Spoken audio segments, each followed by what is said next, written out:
Então, hoje vamos estar fazendo algo diferente. Ontem eu vi um podcast, não vou citar nome aqui, que eu não sei se esse bagulho vai dar merda, vai dar processo, mas é daquele comunista lá. 5 horas, mano. 5 horas. Fiquei até com medo, sei lá, de me dar um problema mental, sei lá, me deixar mais burro do que eu já sou, não sei. Só que eu fiz umas anotações aqui, ó.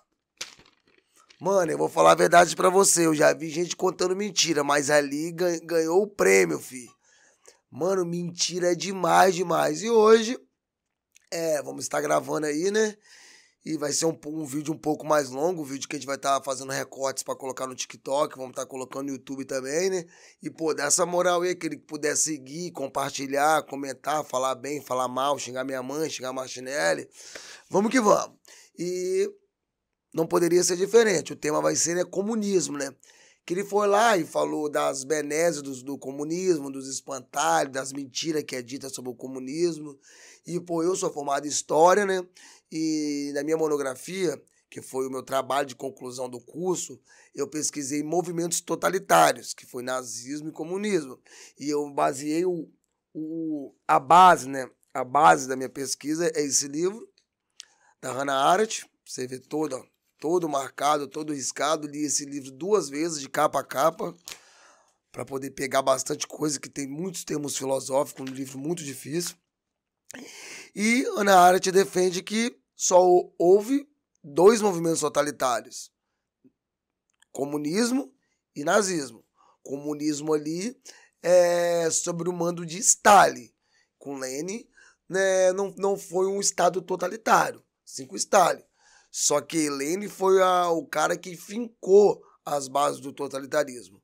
Stalin apenas deu continuidade. A polícia secreta, os campos de concentração, a propaganda, o culto ao líder, o novo homem, a criação do novo homem, tudo começou ali com Lenin. E já que a gente está falando de Lenin aqui, vou abrir um parênteses, né? Que as pessoas que não leram nada, não estudaram nada, julgam que Lenin foi um ignorante, foi um burro. Não, muito pelo contrário. Sem sombra de dúvida, Lenin foi um dos maiores intelectuais que já pisou nessa terra. Sem sombra de dúvida, Lenin foi um dos maiores pensadores. Seus biógrafos dizem, né, que ele lia, quando ele foi buscar ali foi ler um pouco ali, entender um pouco mais, quando estava ali no exílio, ali na Suíça, na França, na Finlândia. Então ele buscar um pouco mais de conhecimento da filosofia grega. E, mano, ele lia sozinho, aprendia sozinho, mano. Ele sozinho aprendia e era capaz de debater com professores que estavam 10, 20 anos dando aula nas universidades daquela época. Ou seja, um cara muito inteligente, um cara crânio, tá ligado, mano? E tão inteligente que o marxismo tem, uns chamam de 2 vertentes, uns chamam de complemento de uma da outra, que é o marxismo e o marxismo-leninista. E de forma alguma estamos aqui querendo tirar o mérito intelectual de Lenin, um grande intelectual. Embora tenha usado a sua intelectualidade, a sua inteligência para fazer a merda que fez, né? Lá na Rússia. Mas vamos lá, vamos por parte. Pegar a nossa folhinha aqui. Aquele. Pode xingar não, né? Que é diretão aqui, né? Vamos lá. Aquele inteligente, aquela múmia, falou que a fome não foi um plano de Stalin. A fome não foi culpa do governo. A fome foi devido ao bloqueio, né? Porque pós Primeira Guerra Mundial, primeiro Estado socialista do mundo, tinha muito bloqueio, tinha invasões. E, mano, tudo isso é verdade. Tava todo mundo, qual é desse Estado soviético? Se deu merda lá, será que vai dar merda aqui? Mano, Lenin mandou matar a família Romanov. Matou pai, matou mãe, matou filho, matou papagaio, até os empregados entraram na pólvora. Então a elite ali, né? Os reis, a aristocracia, a elite burguesa, tava todo mundo vendo o bicho, né? Tava todo mundo em pânico. Se deu merda lá, pode dar merda aqui. Então, realmente tinha bloqueio, realmente tinha invasões, teve invasões da França, teve invasões da Alemanha, teve invasões da Polônia, isso é óbvio. Mas, mano, a fome, o papel, o maior papel ali, a maior causa da fome, sem sombra de dúvida, foi a intervenção do Estado soviético. Vou estar lendo trecho de um livro do historiador Robert Gelatelli, O nome do livro é A Maldição de Stalin, onde ele vai falar sobre a intervenção do Estado na Ucrânia, da onde que é o fator principal da fome. Deixar bem claro. Houve bloqueio por parte das outras nações? Sim. Houve sabotagem? Sim. Só que houve uma catástrofe climática, o tempo foi uma merda, o clima, com certeza. Só que o maior fator da fome, não o único, mas o maior, foi a intervenção de Stalin. Presta bastante atenção. Num discurso para estudantes marxistas, em 27 de dezembro, Stalin anunciou a política sinistramente sonante da eliminação dos kulaks como classe. Lançar uma ofensiva contra os kulaks, disse ele, era preparar e depois atacar tão fortemente para que evitar que eles se ponham de pé novamente. Isso é aquilo que os bolcheviques chamam de ofensiva real. Não para por aí. Em Terra de Sangue, do também historiador Timothy Snyder, A Europa entre Hitler e Stalin, historiador Snyder, ele diz dessa forma: a propaganda, isso aqui é a propaganda da época, jornais do período, isso aqui não é minha mãe falando não, seus comunistas de caviar, comunista caviar, não é minha mãe falando não, é jornais da época, tá aqui ó, a bibliografia, as fontes, vocês pegam e vocês refutam, se vocês forem capazes. O plano de aniquilar os gulags não se tratou de uma simples decisão de um tirano em ascensão e seu séquito leal. O ataque e espírito de órgãos do poder estatal a uma categoria do povo que não cometera crime algum foi promovido por meio de uma vulgar propaganda. Um cartaz sob o título Destruiremos os kulaks enquanto classe retratava um kulak sob as rodas de um trator. Um segundo kulak como macaco, isso mesmo, como macaco, juntando grãos, e um terceiro mamando o leite direto da testa de uma vaca. Essas pessoas são inumanas, são animais. Assim dizia a propaganda. Presta bastante atenção. A filósofa Hannah Arendt, no seu livro Origens do Totalitarismo, Antissemitismo, Imperialismo e Totalitarismo, onde ela defende que apenas o comunismo e o nazismo foram totalitários, o que ela defende? Primeiro, para você exterminar um cidadão, para você exterminar uma pessoa, independente se for usar o pretexto de uma raça inferior ou uma classe inferior, porque o que acontece? O que os nazistas pregavam? Os nazistas pregavam que os judeus, ciganos, homossexuais, pessoas portadeiras de alguma deficiência, não mereciam viver. Por quê? Porque elas eram mais bonitas do que as outras? Não, porque elas eram uma raça inferior. Elas não mereciam viver. Da mesma forma, identicamente, idêntico, nem sei se existe essa palavra, meti agora, idêntico, os comunistas falavam, olha só, a classe burguesa, os kulaks, ou seja, os detentores da terra, deixando bem claro, que kulaks é uma palavra que jogaram no ar, vaga. Ter uma vaca podia ser um kulak, ir para a igreja podia ser um kulak. É uma classe que não merece viver. É uma classe que tem que ser extinta. Aí lá no vídeo, Martinelli, ele vai falar que quando Marx diz que tem que ser extinta, não é fisicamente, é extinta, não pode mais existir. Pegar a burguesia e botar para trabalhar. Tá certo, porra? Fez evolução, chegou pro dono dos bancos e falou bem assim, agora vocês vão trabalhar na terra lá, cavando buraco com a mão. Óbvio que não. Óbvio que não. Da mesma forma que mandou fuzilar a família Romanov, mandou fuzilar milhões de pessoas naquele país, naquele governo corrupto, genocida, sanguinário. Voltando para Hannah Arendt. O que a Hannah Arendt fala? Primeiro de tudo, antes de exterminar a pessoa física, primeiro você tem que exterminar, antes de você exterminar a pessoa física, você tem que colocá-la como uma pessoa não humana. Se ligou? Primeiro você tem que tirar a humanidade dessa pessoa. Porque quando for exterminar essa pessoa, você não está exterminando um ser humano, você está exterminando um inseto. Presta bastante atenção no que eu vou falar agora. Isso não é o Papa que disse, não sou eu, não sou o Martinelli. Isso tem documentos, tem jornais do período. Aqui, ó. Só pegar e refutar. Só pegar e refutar, ó. Só pegar e refutar livros. Nós não tiramos da nossa mente. Tanta propaganda nazista como comunista colocavam seres humanos, como não merecedores de viver. Foi isso que esses governos, que esses sistemas totalitários corruptos, sanguinários fizeram. E é esse sistema que esses merda estão defendendo. Se ligou? Calma aí, presta bastante atenção. Vamos voltar no nosso queridinho Stalin. Presta bastante atenção. Stalin mandou roubar os grãos ucranianos. Por isso que teve uma fome em grande escala na Ucrânia. Por isso. Aí o comunista lá vai falar, não, a maior prova que não foi o Estado, que a fome em 33 acabou, 34 já estava tudo de buenas. Óbvio que estava tudo de buenas, óbvio que acabou. Stalin começou a afrouxar nas cotas. A fome teve por quê? Porque se o povo plantava 10 quilos, o povo tinha que dar 11 para o Estado soviético. Por isso que teve a fome. Então as pessoas começaram a roubar para sobreviver.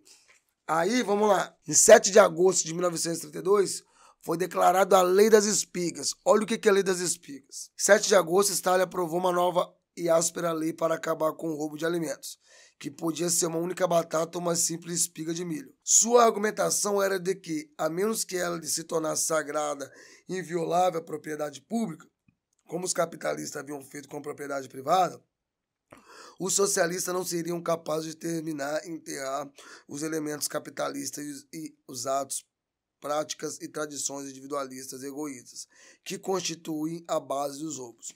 Ou seja, as pessoas eram presas por 10 anos por roubar uma espiga de milho, por roubar uma batata. Isso é comunismo. Ele falou que nos gulags as pessoas recebiam um salário, mas né? Tinham seu salário de boa. É igual lá nos campos de concentração nazista, Auschwitz, Birkenau, tinha salário também, pô. Vou falar pra você o que Alexander Solzhenitsyn disse no seu livro Arquipélago Gulag. Lembrando que Alexander ficou 11 anos preso. Por que ele ficou 11 anos preso, Martinelli? É porque ele foi contra, né, o governo, ele falou mal de Stalin? Não. Porque ele escreveu uma carta para seu amigo, meio que como assim, tendo dúvida dos mandos de Stalin. Pô, será que Stalin tá tomando as medidas certas? Só por causa dessa carta ele ficou 11 anos preso. Hoje, seu bosta, seu merda, não tira isso não, hein, Martinelli? Seu merdinha, hoje você pega seu iPhone 13 Pro Max aí e faz um vídeo falando que Bolsonaro é genocida, que Lula é ladrão, é corrupto, e foda-se, segue o baile. Você não é preso por isso. Na União Soviética, um cidadão ficava preso por 10, 11 anos por duvidar do governo. Não tô falando criticar não, o seu animalzinho. Ele não falou mal do governo, ó, o governo é uma bosta, Stalin é um merda. Não, mano, será que o que o Stalin tá fazendo é certo? 11 anos preso. Pega a visão. Eu não vou nem falar sobre a experiência dele, não. Só vocês pesquisarem e lerem. Eu quero falar de uma mulher específica. Eu não vou saber pronunciar o sobrenome dela, não. É Tânia alguma coisa. Ela fez um verso. Ela era uma poeta. Então ela fez um verso muito belo e vamos ver o que aconteceu com ela por ter feito esse verso. Podes orar livremente, mas de modo que só Deus te escute. Ou seja, uma crítica ao Estado soviético. Orlando Figes, no seu livro Sussurros, ele diz que as pessoas viviam num pânico tão grande que as pessoas não conversavam normalmente, elas sussurravam, com medo de seu vizinho, do seu parente escutar e denunciá-la para a polícia secreta. Por esse verso, ela foi condenada a 10 anos. Vou repetir. Hoje você xinga Bolsonaro de genocida e Lula de ladrão, não dá nada. Na União Soviética, uma pessoa foi presa e condenada e ficou presa durante 10 anos por causa de um verso. E é isso que vocês defendem, seu merda. Agora eu vou estar falando algo aqui. Pega a fita, presta bastante atenção. Aqui nesse livro, Alexander Solzhenitsyn, o autor também vai dizer sobre o Código Penal do período, que as pessoas eram ali enquadradas, né, no Código Penal. E no artigo 19 do Código Ucraniano, tinha essa resolução, com intenção, vou repetir, no código ucraniano, Código Penal ucraniano, tinha aplicação por referência de intenção. O que é isso? Não houve traição alguma, mas se o juiz de instrução considerou que houve intenção de trair, isso foi suficiente para aplicar a pena máxima completa, como se tratasse de uma traição de intenção, ou seja, uma traição de fato. Se ligou? Olha que bizarro, mano. Olha que bizarro. As pessoas eram presas apenas com a intenção. Ora, o juiz olhou assim, não, você teve a intenção de trair. Num discurso entre a cúpula sagrada, Stalin diz que eles iam perseguir, prender, exterminar os seus inimigos, até mesmo aqueles que ousassem pensar contra o partido e contra o governo soviético. Isso é comunismo. Isso é o que vocês defendem. Aí vamos lá, e lá ele fala que na Revolução os trabalhadores pegaram em armas e lutaram contra os Romanovs malvadão. Mentira, trabalhadores não pegaram em arma alguma. Quem fez a revolução foi a elite do partido. Sem contar que há uma discussão aí. Se em 1917 houve uma revolução ou houve um golpe perpetrado pela elite bolchevique. Mas é discussão para outro tema. Os trabalhadores não pegaram em arma alguma. Quem pegou foi a elite do partido. Se ligou? Que tinha ali só a cúpula sagrada, meia dúzia de trabalhador. A maior falácia do marxismo, do socialismo é o quê? Como que termina o Manifesto Comunista? Se eu começar a chorar aqui, vocês não se importam não, tá? É que eu me emociono quando eu lembro do marxismo. É que eu me emociono quando eu me lembro do Manifesto Comunista. É muito lindo. Marx termina o Manifesto Comunista bem assim. Trabalhadores de todo o mundo, univos. Primeira Guerra Mundial, o que aconteceu? Trabalhadores se uniram para lutar contra seus patrões malvadões. Não. Trabalhadores pegaram em armas para lutar contra os trabalhadores de outras nações para defender os interesses dos seus patrões malvadões. Segunda Guerra Mundial. Não, agora os trabalhadores vão se unir e vão derrubar essa elite burguesa. Não. Trabalhadores pegaram em armas para lutar contra trabalhadores para defender o interesse dos seus patrões. Foi isso que aconteceu na Primeira e na Segunda Guerra Mundial.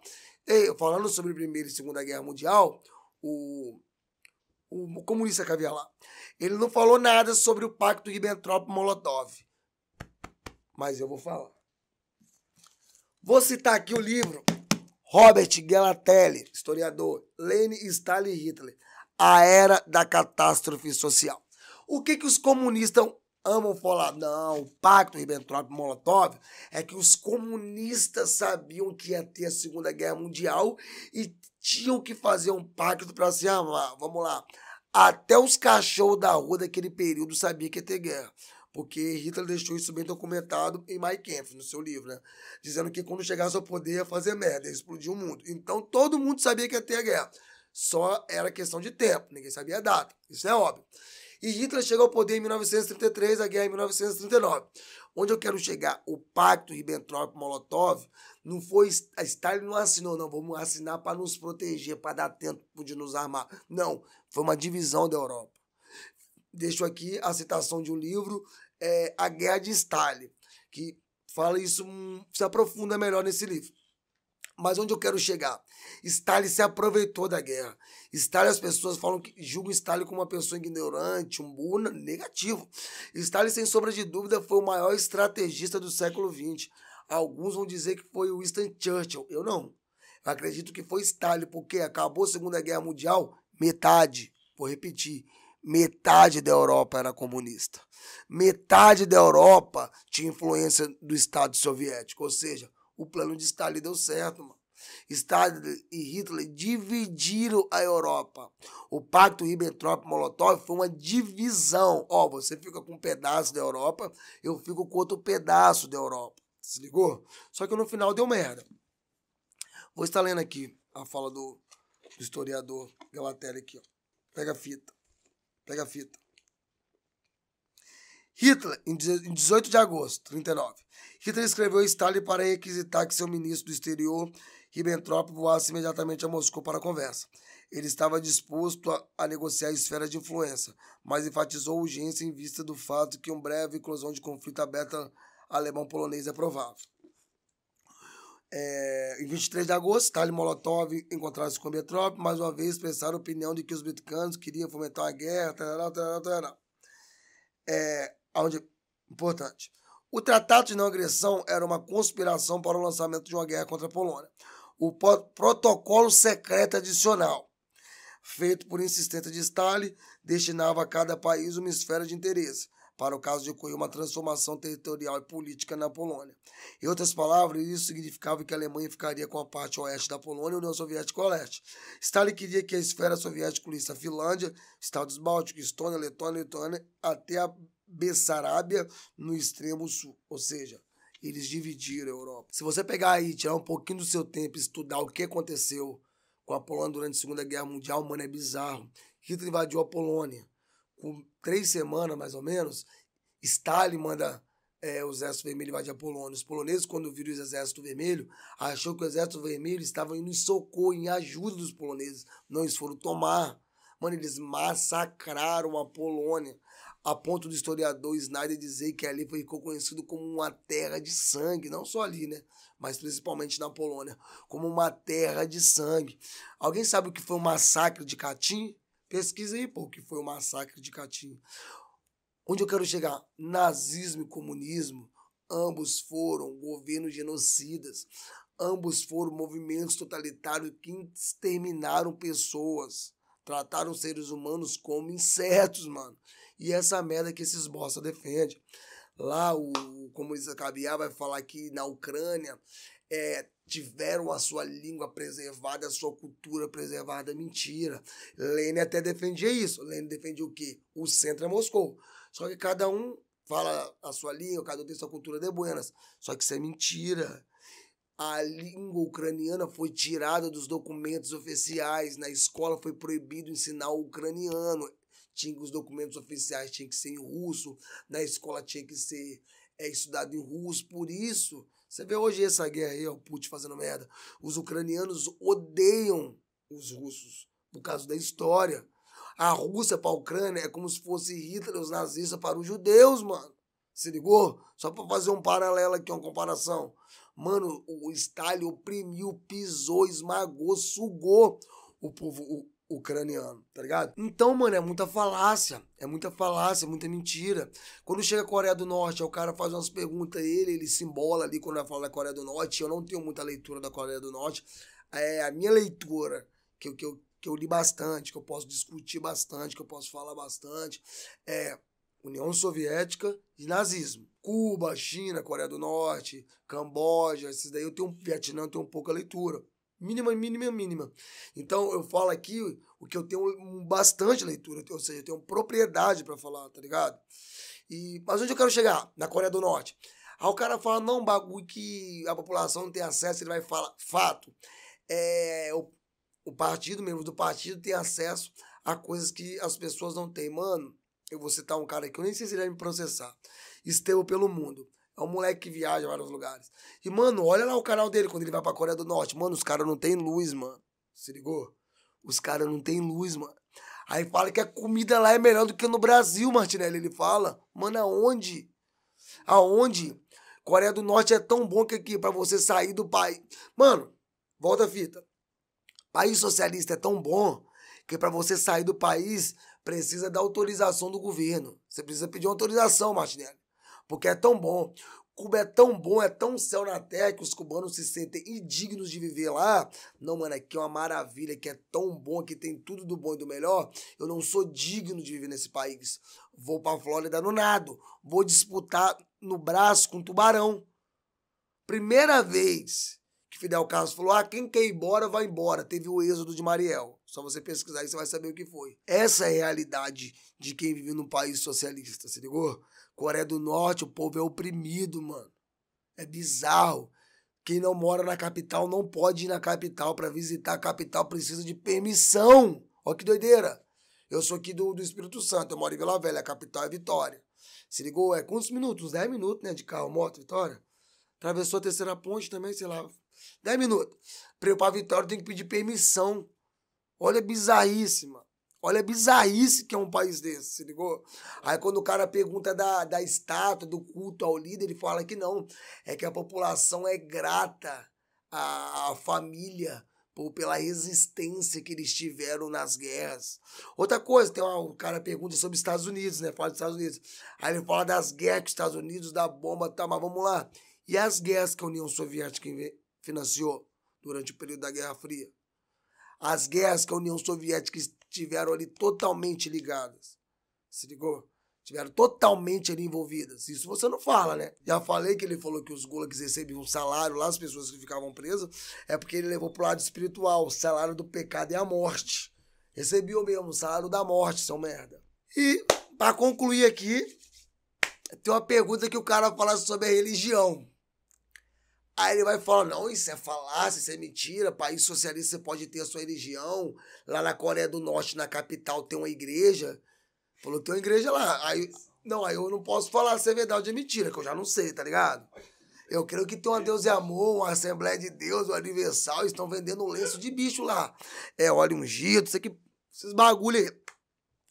Mas vou falar sobre a União Soviética, onde eu tenho bastante leitura. E vou citar também Cuba ali, que eu vou citar o livro da Zélia Gattai, que é a mulher do Jorge Amado. Mano, não, vamos voltar um pouquinho lá na Revolução Francesa. O que os revolucionários franceses nos diziam? Vou até me emocionar aqui agora, calma aí. Fico emocionado, velho. Os revolucionários franceses, eles diziam, vamos enforcar o último rei com as tripas do último padre. Isso é o que os revolucionários franceses diziam. Mano, na União Soviética, a igreja ortodoxa russa foi dizimada. E isso não foi só com Stalin, não. Ainda com Lenin. Lenin mandou roubar, mandou expropriar, mandou derrubar a igreja, mandou derreter ouro, prata, bronze, o que tiverem nas igrejas lá. Rouba tudo, pedra preciosa, traz tudo pra mim. E esse merdinha falou que não, que é mentira, que não houve isso. Mano, isso daqui tá tudo documentado, mano. Tá tudo documentado, mano. Aqui, ó. Aqui, ó, Richard Pipes. Se ligou? Tem seus erros, vários erros, mas tem muita coisa pra aproveitar. Livro Negro do Comunismo. Qual mais? Vladimir Simoniano. Os pais dele eram comunistas. Ixi, mano, se eu começar a mostrar meus livros aqui agora, a gente vai ficar aqui muito tempo. Se ligou? Tá tudo documentado. O país socialista matou cristão, perseguiu cristãos. Até hoje cristãos são perseguidos na China, mano. Mano, eu fiz o desafio pra esses bosta. Desculpa, Martinho. Eu fiz desafio pra esses moleques, falando, mostra pra gente um YouTube ou um TikTok que mora no país socialista que critica o governo socialista. Não tem, não existe. Quando vai perguntar da imprensa, ele fala, não, realmente a imprensa é controlada pelo partido, pelo Estado, para defender a revolução. Resumindo, tem censura. Tem censura que você fala, na União Soviética não tinha emprego. Óbvio que você acha que o governo vai, não, pode publicar aí que as pessoas estão morrendo de fome. É óbvio que não. Propaganda comunista e propaganda nazista. Estado totalitário. Se utiliza dessa propaganda para promover o governo, para promover o país, para promover o movimento totalitário. Isso a Hannah Arendt falou o quê? Tem mais de 50 anos que a Hannah Arendt falou isso, mano. Você é louco? E para citar Cuba, Jorge Amado teve Revolução, 1959 de Cuba, ditadura militar, algumas pessoas do nosso país foram perseguidas pelos militares, e eu queria aqui deixar meu agradecimento a Gilberto Gil, a Caetano Veloso, a Chico Buarque, a Maite Proença, que era esposa de Chico Buarque, que todos foram para o país socialista no período. Eles foram para Cuba, eles foram morar na União Soviética para defender o socialismo, não. Gilberto Gil, Caetano Veloso foram para Londres, até porque lá quase não tem capitalismo, e Chico Buarque e Maite Proença foram para Roma. E quando voltaram, adivinha só, trouxeram consigo uma empregada italiana para cuidar dos seus filhos. Muito belo, né? Aquele velho lema, né? Comunismo para vocês, capitalismo para nós. E chegando lá em Cuba, Jorge Amado e Zélia Gattai, foi um negócio seguinte, não tem nenhum... eu tenho que falar como que é, Martinelli?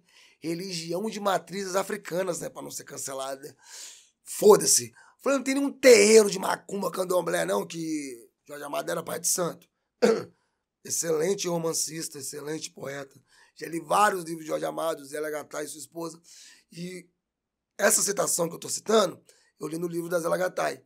Eu quero um terreiro, um candomblé aqui, uma macumba para eu poder professar minha fé de matrizes africanas. E a resposta que Jorge Amado teve é: não, aqui não é permitido religião. Mano, para de contar mentira, mano. Para de passar vergonha, mano. Para finalizar o vídeo agora. Essas notícias aí que não tem perseguição de igreja, igual ele citou na Coreia do Norte tem igreja, ele tirou sei de onde. Aqui tem a Folha de São Paulo. Olavo de Carvalho, né? Nosso querido e amado professor, dizia Folha de São Paulo. E lá é a Folha de Pyongyang. De lá que eles tiraram essa fonte, essa informação. Para finalizar, mano, capitalismo é bizarro. Você trabalhar o tanto que a gente trabalha, mano, para ter o mínimo do mínimo do mínimo do mínimo. O nosso sistema político é bizarro, é corrupto, é covarde, é opressor, é criminoso, é genocida. Se ligou? Morrem 60 mil pessoas assassinadas por ano no Brasil. Isso é ou não é um genocídio? Óbvio que isso é um genocídio. Se ligou? Mais de 33 milhões de pessoas atualmente estão passando fome, estão passando necessidade. Mano, isso é bizarro. Olha o salário do trabalhador. Por último agora, foi suspenso o piso da enfermagem. E o mesmo ministro que suspendeu, não me manda prender, tá? Por favor. O mesmo ministro que suspendeu são os mesmos ministros que pediram para aumentar o seu salário de 39 para 46 mil reais. Vou repetir. Salário do ministro de 39 tá querendo colocar 46 mil reais. Mano, isso é bizarro. Isso é criminoso. Isso mano, eu não sei, não tenho nem palavra para descrever o crime que isso é contra nós, a classe trabalhadora, para usar um termo marxista. Só que, mano, o comunismo também não deu certo. O comunismo cometeu genocídios. Comunismo é bizarro. Mano, a pessoa bota uma camisa e eles falam bem assim, nós comunistas. Mano, olha só, você dizer nós comunistas é a mesma coisa que nós dizer nós nazistas. Não tem diferença alguma. Mostre-me a diferença. Aí ele fala, não tem como colocar comunismo e nazismo porque eles são antagônicos. Oh, meu Deus do céu. Puta que pariu. Vou citar Casimiro aqui. Casimiro, um abraço, hein? Pô, pega meu vídeo aí, Casimiro. Xinga minha mãe, me critica, fala alguma coisa. Casimiro, você é bravo. Aqui eu tô falando da elite, esquece. Ele vai falar bem assim que... Mano, pastor Casimiro, silêncio não comete erro. Antes você tivesse ficado quieto. Que o comunismo quer abolir a propriedade privada. Já o nazismo quer defender a propriedade privada. Mano, aonde você viu isso? Cita-me a sua fonte. Aí ele vai e fala bem assim, Martinelli, basta ver as grandes empresas que estavam aliadas a Hitler. Vamos lá, o seu merdinho. O que você aprendeu na faculdade de História, na USP? Queria que você me explicasse o que você aprendeu na USP. Porque, pelo jeito, você não aprendeu muita coisa, não. Movimento totalitário, não existe isso de você... Vamos lá. O que é um movimento autoritário? Uma ditadura. Nós temos uma ditadura aqui. Eu posso ser a favor da ditadura ou não. De buenas. Ditadura civil-militar no Brasil. Teve pessoas que eram doentes, adeptos à ditadura. Teve pessoas que não eram. As pessoas que não eram cidadão de bem, que não estavam na guerrilha, que não estavam envolvidos em política, viveram suas vidas normalmente. Não estou aqui defendendo eu ditadura. Agora, movimento totalitário não existe isso, mano. Ou você faz parte do movimento, ou você é um inimigo do movimento. Onde eu quero chegar? Não estou defendendo as empresas que apoiaram o nazismo, que defenderam o nazismo. Havia empresas, indústrias dentro de Auschwitz. Judeus trabalhavam até a morte, morria, jogavam nos crematórios para serem cremados. Essas empresas tiveram que pagar, muitas delas não receberam nada. Vida que segue. Muitos nem sabem que isso aconteceu. Não estou defendendo. Eu estou querendo falar um fato. Historiador não tem que achar, não. O historiador se lida com fatos históricos, se ligou? E ali ele analisa. Então, o que eu vou falar aqui é um fato. Fato.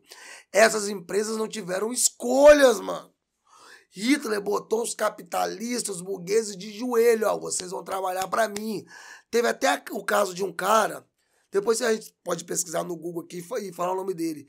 Que pesquisei, Martinelli, rapidinho, fazendo um favor. Ele fugiu para a França para não apoiar Hitler. Sabe o que Hitler fez? Mandou sequestrar ele, volta para a Alemanha, vai atrapalhar para mim, seu merda. Ou seja, não tinha essa autonomia. O cidadão, o indivíduo no Estado totalitário, não tem a sua individualidade, não tem a sua escolha própria. Ela faz parte do movimento, ela faz parte de um Estado, ela faz parte de um partido, ou seja, ou ela é a favor ou ela é contra. Deixando bem claro.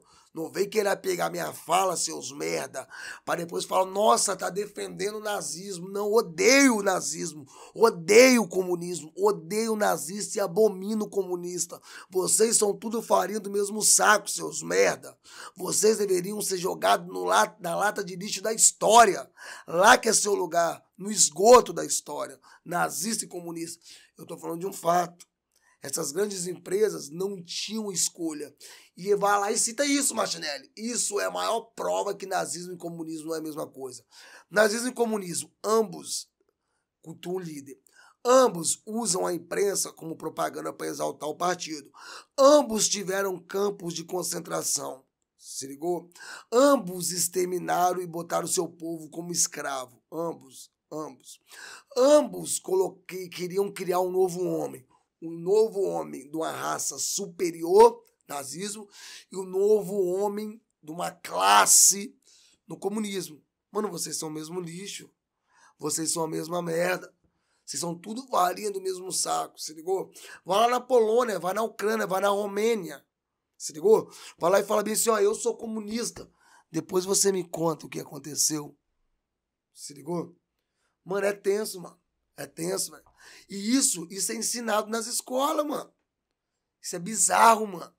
Não que comunismo é o céu na terra, os comunistas foram os libertadores do jugo da escravidão. Da onde? Da onde?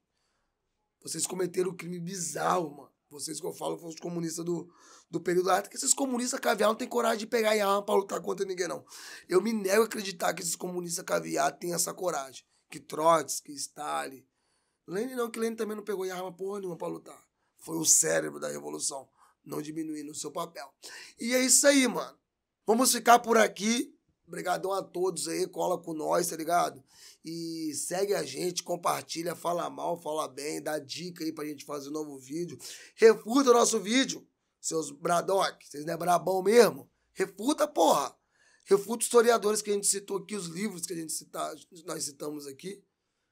Brigadão a todos aí, falou? É nóis.